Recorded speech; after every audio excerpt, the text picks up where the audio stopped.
Hello, hello again, everybody. Zach Attack is here at the Atak Sportz for this Monday, March the 30th, 2015. I am surprised I have a voice after such a fun wrestling weekend. Hope everyone had a fun weekend, especially for my wrestling fans out there. After WrestleMania weekend with the Hall of Fame, and of course, the big night last night. If you didn't see my review for WrestleMania yet, it's in my channel, so check it out. And I was supposed to do a podcast with the WWE analyst last night, but we're doing it tonight on his channel with another YouTuber, Ruthless Ranter. So doing a review on his channel. Now I'll post the video on this channel when it's done. Before we get to wrestling and talk about 999 and the network and all that, some news on the network, and of course previewing tonight's should be Epic War. Let's kick off with some MMA talk with Bellator that happened this past Friday night. Bellator 135. It was probably one of the best Bellators in a while, but for the second Bellator event in the world, the main event ending left us scratching our heads. Before we get to that screwy main event, let's get to the first couple fights. First Friday night was in the lightweight division with the son of Randy Couture, Ryan Couture, taking on Dakota Cochran. It was an okay fight. It was kind of lopsided with Ryan Couture getting the submission rear naked choke in the first round. So, but in the second fight, in my mind, it was a slow start and ended up being a fun finish. Being, of course, in the light heavyweight division, Francis Camon taking on Gunderman Viana. And from that fight, it was the Francis trying to go for the submission attempt, and it was like the first round was okay, and the second and third round got more exciting. So, with Francis getting the victory. My favorite fight I would have to be the co-main. In Veterate, we have LC Davis taking on Hideo Tokowo. And this fight was just pure non-stop excitement. Because these two guys, it was like Japanese MMA as they call it. Because Hideo is a Japanese MMA fighter. And this fight was just back and forth action, submission attempts, fighting, just brawling. It was a great, fun, fast-paced matchup. It never let up. It was very close. I think LC Davis was more aggressive. But Hideo was aggressive too, but in the end, it was split decision. LC Davis, using my mantra when it comes to split decisions, is if the decision is split, fighters didn't do shit. But in this case, they did do shit. It was tough to score. But LC got the victory. But the main event was kind of a head scratcher. In the middleweight division, the baddest man on the planet, as his nickname in the MMA world, Joe Warren took on Marcus Galvo. And the first round was okay with Warren being more aggressive, even though Marcus tried to go at him. Then came the ending in the second round. Marcus got a knee bar. He had a submission in the first round too, but the second one he got the knee bar. And Joe Warren screamed. They started to fight. Apparently, the one at MMA, when you scream in a submission, that means it's a verbal submission. You don't need to tap out. You scream, it's over. Stupid war. It's like in the NFL. Like the Calvin Johnson rule that kind of screwed the Cowboys a couple months ago. With the whole Dez Bryant thing.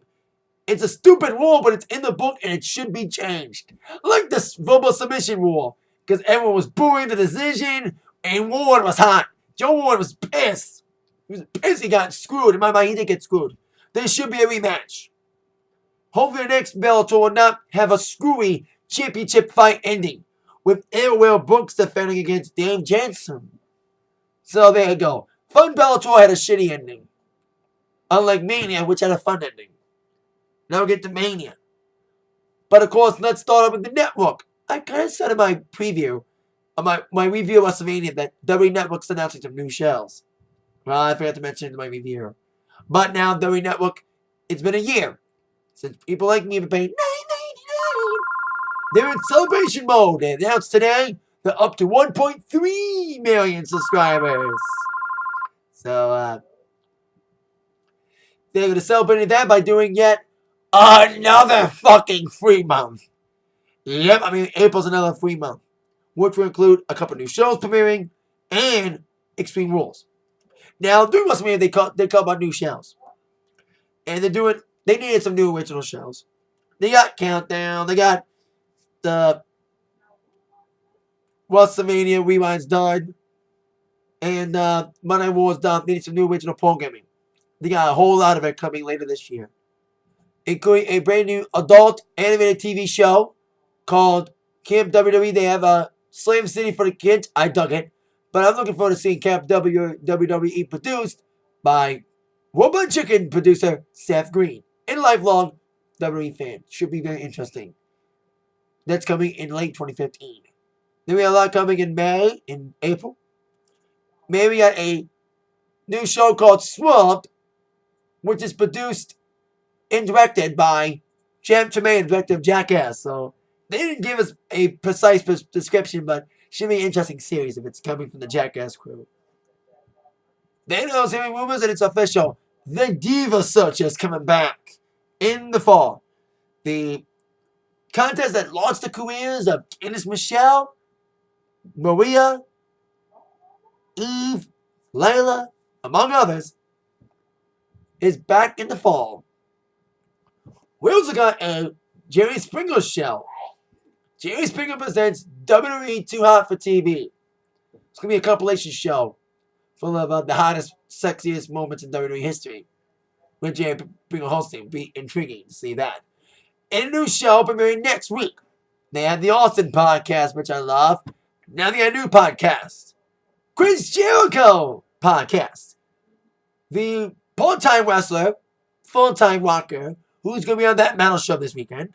He's going to have his podcast next week, airing after the wall with John Cena, the new United States champion. I'll get to him in a second if we get to our wall preview as his first guest. I'm looking forward to seeing Jericho's podcast. I love Austin's. Can't wait to see Jericho's. Then, we have another new show, an interview show, involving celebrities and WWE superstars talking about everything but their day jobs. Unfiltered with Renee Young. Should be a very interesting series. That'll premiere in May. Then 2 shows premiering in June on the network. Culture Shock with Corey Graves. I like Corey Graves. I like that WWE gave him a job after getting injured while wrestling in NXT. He will go around the world exploring a variety of unique venues, customs, music, food, and people as WWE's tour travels around the world. So basically, when WWE stops in cities and countries, Corey Graves will go around each city or country and check out their stuff. I'm going to like that. I'm looking forward to seeing that in June, along with a new show, WWE The List, which will be different than Countdown. From the WWE Network site, it says the WWE The List is the best, the worst, the most bizarre, and interesting of everything and anything WWE. If it's amazing, outrageous, sexy, or just plain fun, it's made hashtag the list. Besides these new shows, we have new episodes coming soon of WWE24, WWE Countdown, Rivalries, and I'm glad they're putting this up, episodes of the old school 80s animated TV show, Hulk Hogan's Rockin' Wrestling. That's cool. They're also going to have a Floyd Mayweather special. They had a WrestleMania rewind of this. I think they had a WrestleMania rewind. But I think they're going to have another special with Mayweather and Big Show to time it with Mayweather's fight against Manny Pacquiao. That'll be on April 27th. And they're saying NXT TakeOver airs monthly. Let's make it not just bi-monthly NXT, but monthly NXT specials. We shall see. But let's talk about the thing that dominated the network last night. WrestleMania. Let's get to a Raw preview. This Raw has always been, among us wrestling fans, the most anticipated Raw of the year. It's the Raw after Mania. It's the most insane Raw. It's when shit happens. Who would not forget the Raw after Mania in 2012 when Brock Lesnar returned to beat the shit out of Cena and Raw? Who would not remember and forget Raw in 2013 when Dolph Ziggler cashed in Money in the Bank and the birth of the Fandango? And also don't forget 2012, the birth of the Yes Chance. And last year's after Mania, we had Cesaro being a Heyman guy among many other things. But now we got this year's Raw after Mania. And the top 4 questions that must be answered tonight. Question number 4. What will happen with our 2 mid-card new champions? Daniel Bryan and John Cena, 2 main event caliber performers, are now mid-card champions. Daniel Bryan now has accomplished the Triple Crown. Or the Grand Slam, should I say. With the IC Championship win, I forgot to mention this on the WrestleMania review last night, Daniel Bryan has won every major title the WWE. He's won the WWE World Heavyweight Championship, the World title, the WWE title, the tag titles, the US title, and the Intercontinental Championship. So he's won every major title in the WWE. So now he's the US IC champion, and Cena's the US champion. It will have prestige having these main event guys having these mid-card titles. We'll see how this goes. And see if Rusev gets a rematch or not. I hope Rusev doesn't lose his momentum. I expect a turn with Lana. Lana may turn, or Rusev may turn, after Lana kind of inadvertently screwed Rusev last night. So there you go. Question number 3. After months of vignettes, what will happen when Sheamus finally returns tonight? We've been seeing the Sheamus vignettes for months. Even those rumors about him returning at Mania. That didn't happen. But I was thinking to myself, when we see these vignettes during Mania season, they usually save it for after Mania, because they don't want them to come in during Mania season, because they already have so much going on. It'll kind of ruin the flow. So I think they're saving it for after Mania, and now it is happening. Sheamus will return tonight, hopefully as a heel. Question number 2. Where will Roman Reigns, Brock Lesnar, and Sting go following their losses last night at Mania? Roman Reigns, yes, some would feel bad for him because he was pushed a lot, and the fans booing him may have caused WWE to have Seth Rollins cash in on him last night, which I was happy and predicted. But, on the other hand, I said in my review last night that Roman Reigns' time will come. But I think you should take a little career tip from his cousin The Rock. The Rock, when he became Rocky Maivia, people hated him. Die, Rocky, die. And then he took that, it became The Rock. He was like, fuck you, crowd. I hope Reigns does that tonight after losing. Then Lesnar, he resigned the company. He didn't get pinned last night. So he have a big gripe when it comes to Rollins winning. And everyone wants to see Rollins get his ass kicked. But I'm happy Rollins won. I've been saying he's the future now, and he's lived up to it the last couple months. And I'm happy he finally cashed in Money to Bank at Mania, a first time ever. And he's the first NXT alum to be world champion, so it's awesome. And then Sting. Some would say Sting's last match was last night, but he lost. So we'll see where Sting goes from here. If he will, we wrestle again or not, or still be on air as a personality. But now on to our number 1 question today. What will go down with the new WWE World Heavyweight Champion? No longer Mr. Money in the Bank. I think we can now call him Champ just fine.